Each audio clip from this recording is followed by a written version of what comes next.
I sold my beloved A7 III after so many years of using it, and it hurts a little bit because it was a little bit more than just a tool for me. It was kind of like a milestone, but I need to backtrack just a tad bit to give you some context. As I'm going to meet the buyer, I am actually on my way to Best Buy to pick up something new.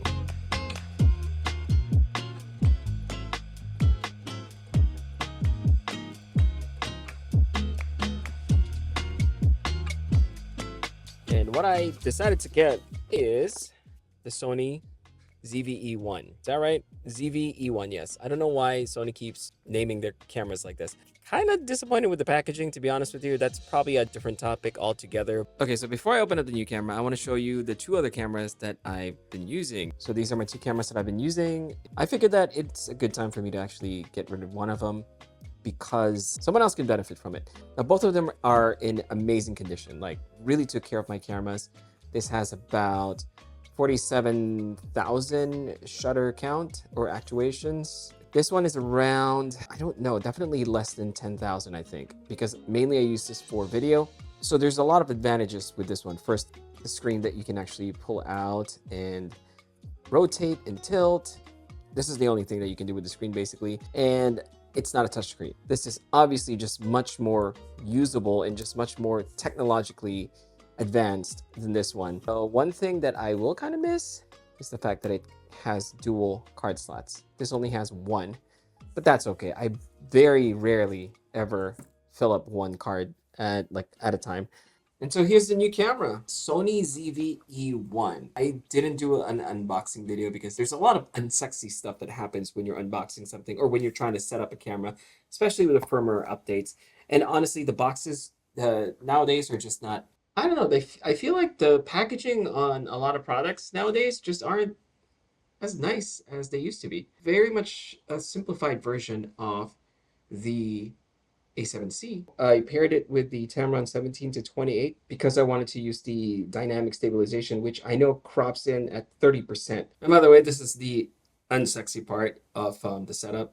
All the wires right behind the desk, which you can see through the mirror. But yeah, this is where I work. This is the garage. This is the garage studio. So there's a reason why I really, really love this camera, aside from the fact that it's just an awesome, awesome camera. Even years after I bought it, when I listed it online, I had a ton of inquiries. Anyway, I'll tell you the story about why this camera means a lot to me. This thing is quite impressive. Still learning a few more things about the ZV-E1. Right now I'm actually testing out the microphone, the built-in microphone, and I'm walking around like normal, not trying to steady myself in any way. I messed around with the menu system for a little bit and I turned on S-Log and I'm doing the whole walk around again using dynamic stabilization and just using my hands to hold the camera. Yeah, we'll see. So yeah, that's pretty much what happened yesterday because I had to take the kids to, anyway, I'm recording on a different day. I think I mentioned it, that camera meant more to me than just a simple tool that I used over the years. And while it was a great tool, it really had a significant meaning for me.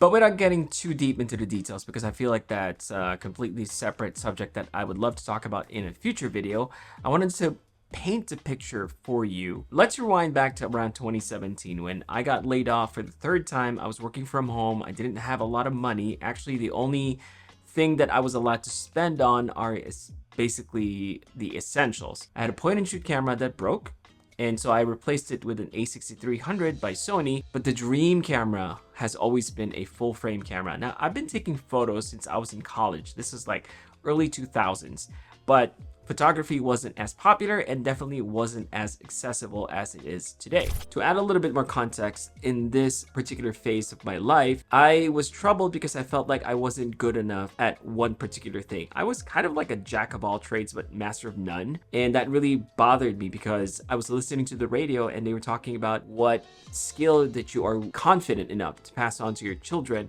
because you know you're just good at it. And I just couldn't think of anything. And the reason why I'm telling you this is because it's important for you to understand in the context of this story that I had no confidence in my abilities at all. So deciding to buy something as expensive as the A7 III was definitely a struggle. But again, it's one of those aspirational things I've always wanted. I decided to just check it out at Best Buy, and I went one day, found the camera, knew exactly what it could do, kind of just admiring it.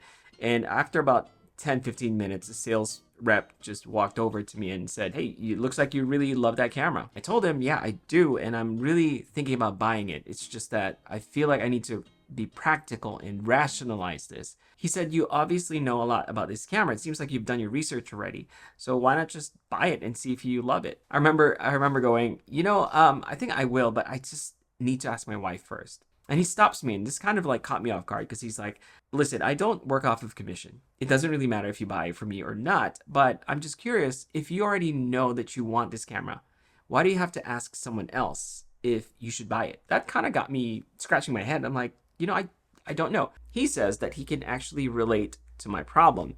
And then he tells me his story about his guitars. He has a couple, but there's one guitar that he owns that cost significantly more than the rest of them when he first bought it. He was telling his family, his friends, about how much he loved this guitar and how much he just wanted to buy this. All of them basically just said, "Why would you buy something that was so expensive if you already own a couple of other guitars that can also play music?" And his answer to that really surprised me and just opened my eyes. Whenever he picked up that one particular guitar, it gave him a certain feeling that none of the other guitars could give him. And it was such a personal experience that he won't be able to articulate it. He looks at me and says, "If this camera can bring you that level of joy, will you be able to rationalize that experience even to your wife? Is she going to understand that? Probably not." The most important thing is when you use that tool, you get that feeling and you don't have to explain it to anyone. And it's just one of those personal experiences that you should be able to enjoy for yourself. And so yeah, I decided to buy the camera right then and there.